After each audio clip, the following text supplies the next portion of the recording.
just scrolling for distraction, but hoping that something would speak directly to you. And here I guided you to this very message because I've heard your silent questions, your restless thoughts, and your quiet plea. God, if you see me, please say something. So now I'm saying it. I see you.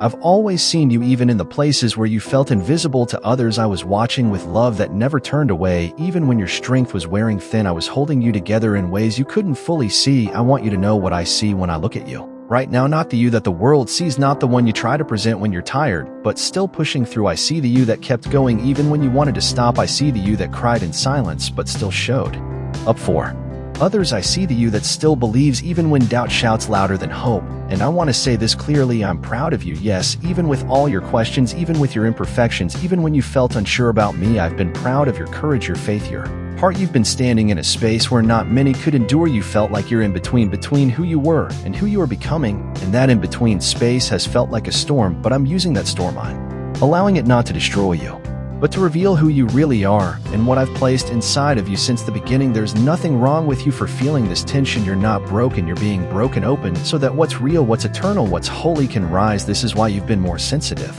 lately, why you're not satisfied by shallow things anymore, why you feel disconnected from people or places you once clung to, because I'm pulling you higher, deeper, closer. I'm shifting the atmosphere of your life to make space for what's about to be birth through you. You've been praying for change, but now you're living through the process that brings it, and it's uncomfortable. Growth often is, but I need you to understand something. You're not behind, you're not being punished, you're being positioned. Every delay had a purpose, every detour had direction in it. What you thought was failure was actually me rerouting you for something better. What you assumed was silence was actually preparation. I have not been absent, I've been working behind the scenes, arranging divine connections, aligning opportunities, and preparing your heart to receive what's on the way, and it's closer than you think. I know it's tempting to compare your life to others, to feel like they're ahead, like they've figured it out while you're still waiting, but I need you to stop looking side to side and start looking up. What I've written for you is not the same as anyone else's path. I don't rush your process because your foundation matters to me. What I'm building through you requires depth. That's why it's taken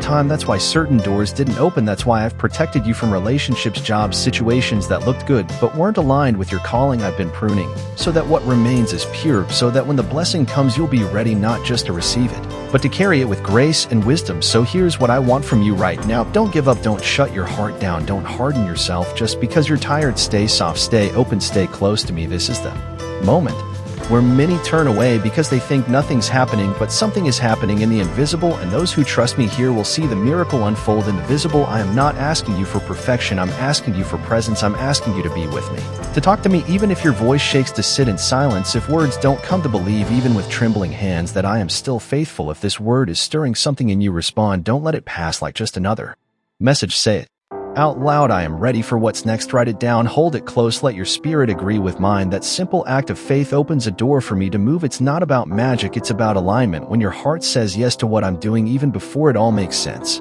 heaven begins to move in your direction. And I promise you this, you will not come out of this empty. Everything you've walked through, every tear you've cried, every moment you chose to keep going, I will honor it. I will multiply what you sweat in secret, and the harvest will come pressed down, shaken together, running over. There's a reason why your soul has felt unsettled lately, why you wake up some days with a weight you can't explain, why your mind seems to fight battles before your feet even touch the floor. This isn't just emotional fatigue or mental exhaustion. What you're feeling is spiritual. You're in the middle of a shift that the physical world can't fully explain, but your spirit knows something is happening. You've been sensing the shaking, the stirring, the stretching, and no matter how you try to push it away or explain it through logic, it keeps calling your attention. That's me. I'm allowing you to feel it because I don't want you to ignore what I'm doing. What you're going through right now is not just about your circumstances, it's about your atmosphere. You've been under a spiritual pressure, a divine tension, because I am breaking off things that no longer belong to your future. There are old mindsets, old attachments, old identities that can't go with you where I'm taking you.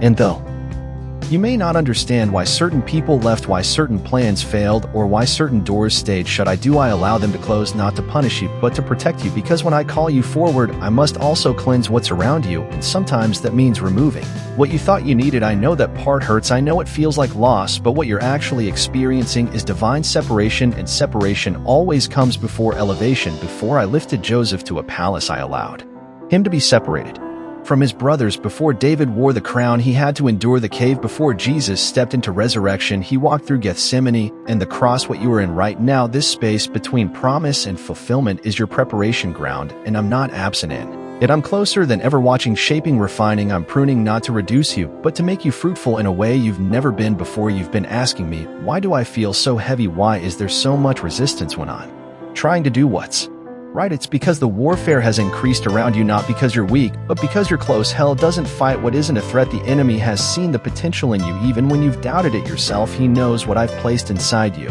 and he's terrified of what happens when you start walking in it. That's why the pressure has increased. That's why old wounds have resurfaced. That's why your emotions have been unpredictable. The battle is spiritual. You're not crazy. You're not overly emotional. You're not weak. You're in a war that's trying to stop your next level. But let me remind you, the battle belongs to me. I've already secured your victory. What I need is your alignment, your awareness, your willingness to stay close even when it feels like nothing's changing, because something is changing in the invisible, and what shifts in the invisible eventually manifests in the physical. But first, I must deal with the root, and some of the roots I'm exposing right now are deeper than you realized. I'm bringing up insecurity that's been buried for years. I'm pulling out shame that was hiding under your smile. I'm revealing wounds that were never truly healed, not to shame you, but to heal you completely. I don't want to bless the version of you that's still bleeding. I want to restore you fully, deeply from the inside out. Let me tell you what's really happening. I'm detoxing your spirit. You've been carrying things that don't belong to you, expectations from others, pressure to perform, lies that you believed about who you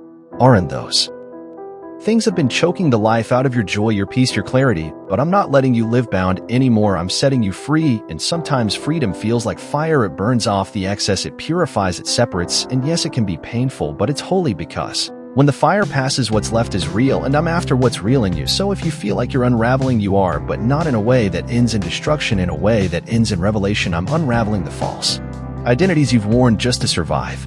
I'm removing the layers of self-protection you build in past seasons of trauma. I'm stripping away the masks, not to expose you in shame, but to introduce you to the version of you I created before the world hurt you. That's the you I'm calling forth now, the healed, bold, free, whole you. And yes, it requires confrontation. Yes, it means revisiting some memories, letting go of some habits, breaking ties with familiar but toxic patterns. But this is not a punishment, it's a rescue. I'm not taking things from you to leave you empty. I'm clearing the space so I can fill you with what truly lasts. You've asked me to change your life. I am, but before I change your situation, I'm changing you, because if I gave you the promise too soon, it would crush you. I need to build the foundation strong enough to hold the blessing, and that's what this season is about. Foundation, not popularity, not quick answers, not temporary fixes, but lasting healing, lasting identity, lasting purpose. That's what I want for you. You don't have to understand all of it right now. You don't even have to feel strong every